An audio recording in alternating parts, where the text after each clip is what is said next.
السلام عليكم ورحمة الله وبركاته أصدقائي وأحبابي ومتابعيني في كل مكان. إزيكم عاملين إيه؟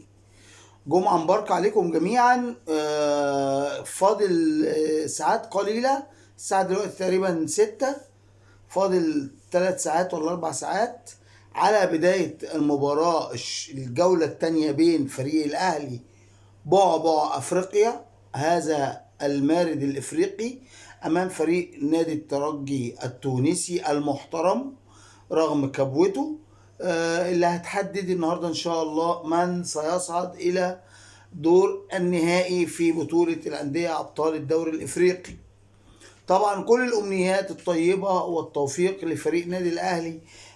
لا نلتفت إلى النتيجة السابقة لأن دي تعتبر شوط وفاضل شوط النهاردة.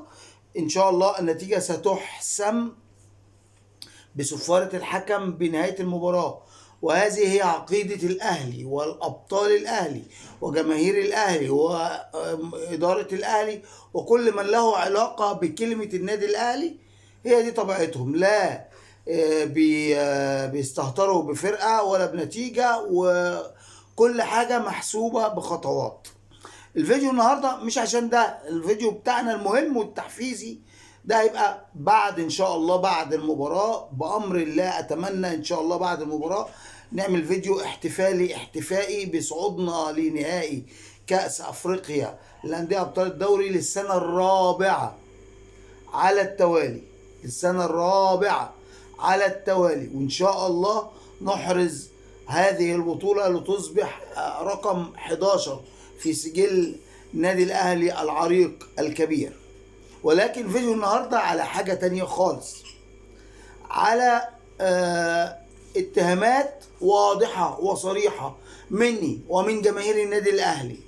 وإن لو مش عايزين نتكلم على لسان جماهير الأهلي، على لساني: أين العدالة؟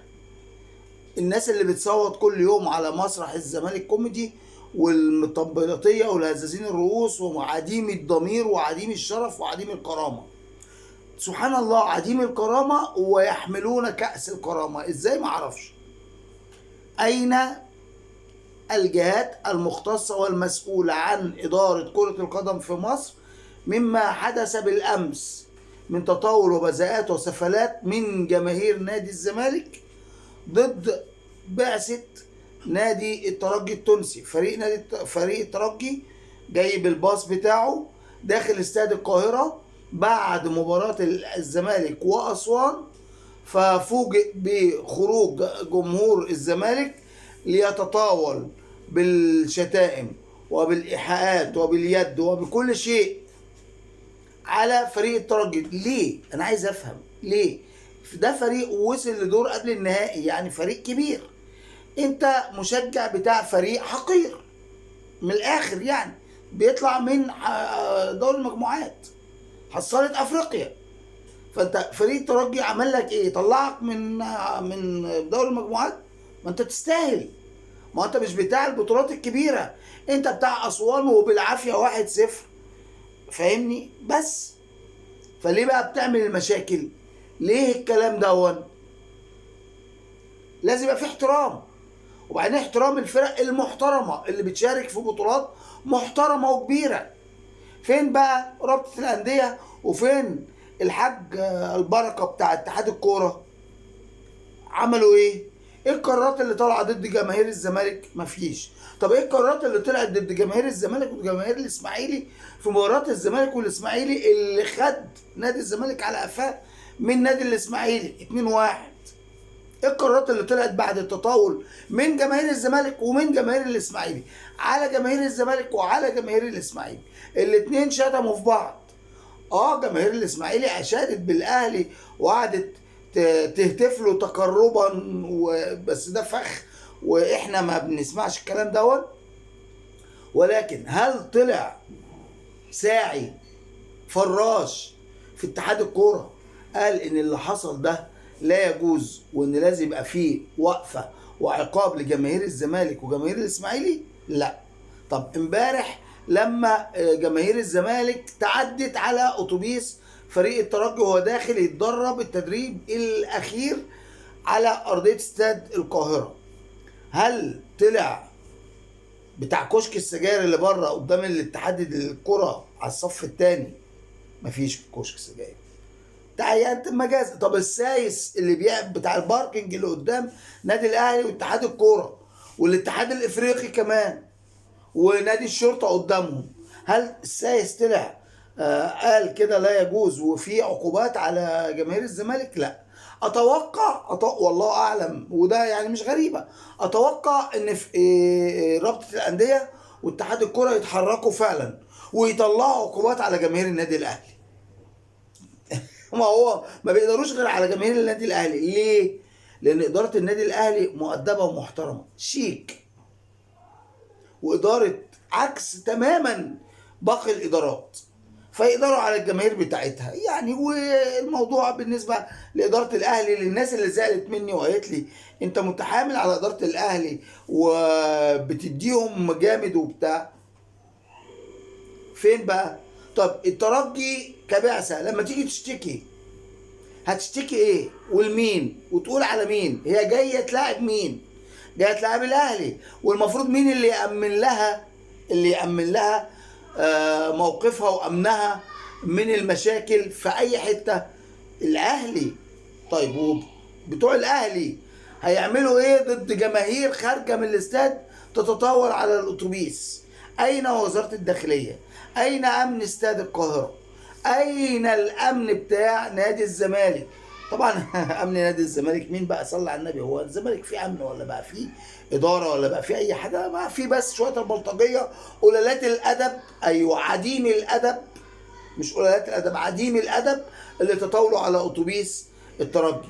لكن اللي شتموا جمهور الاسماعيلي والجمهور الاسماعيلي شتموا، دول ولاد عم في بعض، احنا مالناش دعوه بيهم. فهل نتوقع ان يطلع اي قرار ضد جماهير الاهلي، ضد اداره الاهلي لما حدث من جمهور الزمالك على اتوبيس الترجي؟ احتمال كبير. ما هو الوسط الرياضي عندنا والمسؤولين عن الرياضه عندنا بقى فيهم العجب العجاب، بقى فيهم حاجات لا يتخيلها عقل، لا يتخيلها بشر، لا يتخيلها حتى غير البشر. المهم ان الاهلي يتضرر، وقد قامت جماهير الاهلي بالسب والهتافات المعاديه، فتم ايقاف 3000 واحد من الجمهور انهم يدخلوا المدرجات. طيب واحد في المدرجات بيطلب شاي من البوفيه بتاع الاستاد، فقال له معلش المايه استنى اما المايه تغلي، فيوقف جماهير الاهلي، اصل المايه لسه مش سخنه بتاعت الشاي. هو ده يحصل لجماهير الاهلي. لكن جماهير الزمالك تكسر مدرجات، يقول لك ده حماس زايد، يشتموا في بعض هم والاسماعيلي، دول ولاد عم يعني، مسؤولين البطن بتتعارك. طيب هم يضربوا ويهينوا ويشتموا باشارات غير لائقه وتعدي على اتوبيس فريق الترجي، يقول لك هو ايه اللي خلى فريق الترجي يتحرش بيهم ويجي في الوقت اللي هم خارجين؟ فيبقى العيب على فريق الترجي وعلى اداره النادي الاهلي اللي دخلت فريق الترجي في الوقت ده. وجماهير الزمالك كانوا استنوا لما جماهير الزمالك خرجت والاستاد بقى فاضي، عاقب الاهلي وعاقب جماهيره. فزي النهارده الماتش فيه كام فرد؟ 10000 متفرج، وانا بقول لكم اهو قبل الماتش ما يبتدي، انا مش ساحر، اقل من 10000 هيبقوا موجودين في المدرج، لان ناس كتير جدا قطعت التذاكر ودفعت فلوس ومش رايحه الماتش. عشان تقول لجماهير الاهلي، لاداره الاهلي، فوقوا، اصحوا، انتوا عندكم السلاح اللي بينجحكم دايما، سوف يبطل مفعوله بايديكم. وكلمة أخيرة لكابتن أحمد شوبير، أنت مش فوق النقد، وأنت مش فوق البشر، وأنت مش متحدث رسمي عن النادي الأهلي عشان تقول مش من حق الجماهير تقول كذا أو تعمل كذا. مش من حقك أنت نفسك تقول الجماهير تقول إيه أو ما تقولش إيه. إحنا كجماهير نقول اللي إحنا عايزينه واللي إحنا شايفينه، وننفذ اللي إحنا عايزينه واللي إحنا شايفينه. أنت مش من حقك توجهنا تقول لنا اعملوا كذا او ما تعملوش كذا. انت اي نعم كنت كابتن للنادي الاهلي على عيننا وعلى راسنا، ولكن ده في السابق. انت الان اعلامي، لا تتحدث على لسان جماهير الاهلي ولا تتحدث على لسان اداره النادي الاهلي، تحدث عن نفسك.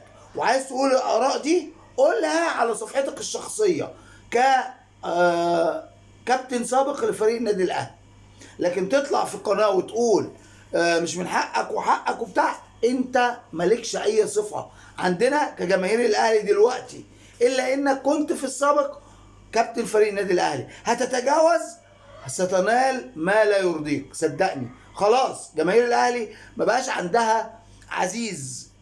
كنا الاول بنتحسس الخطى، اي حاجه ليها علاقه بهذا الشعار، اي حاجه ولو جت ساعه في النادي الاهلي لبس تيشيرت بالشعار ده بنشيله فوق دماغنا وفوق راسنا وبنلف بيه الدنيا وبنكبره في الدنيا كلها كجماهير. لكن لما الجماهير يتم التنكيل بيها دون رادع وما نلاقيش حد يقف يدافع عننا من المسؤولين، لا، يبقى احنا بقى نتعامل كجماهير، احنا نعرف نتعامل مع الادارات بتاعت اتحاد الكوره وبتاعت رابطه الانديه ومع اداره النادي الاهلي نفسها اللي لها كل التقدير والاحترام والتحيه حتى وقتنا هذا.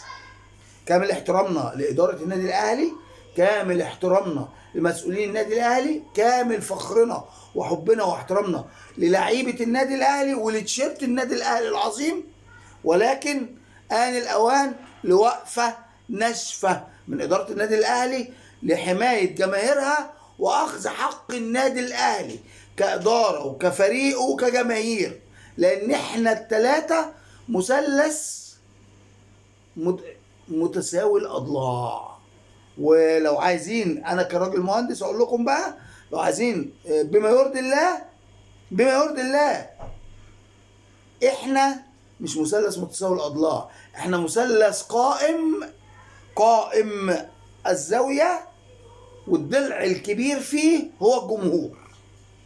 ارجعوا كده ارسموا وانتوا تعرفوا انهي ضلع المقابل للزاويه القائمه هو الجمهور. اللهم اني قد بلغت، اللهم فاشهد. السلام عليكم ورحمه الله وبركاته.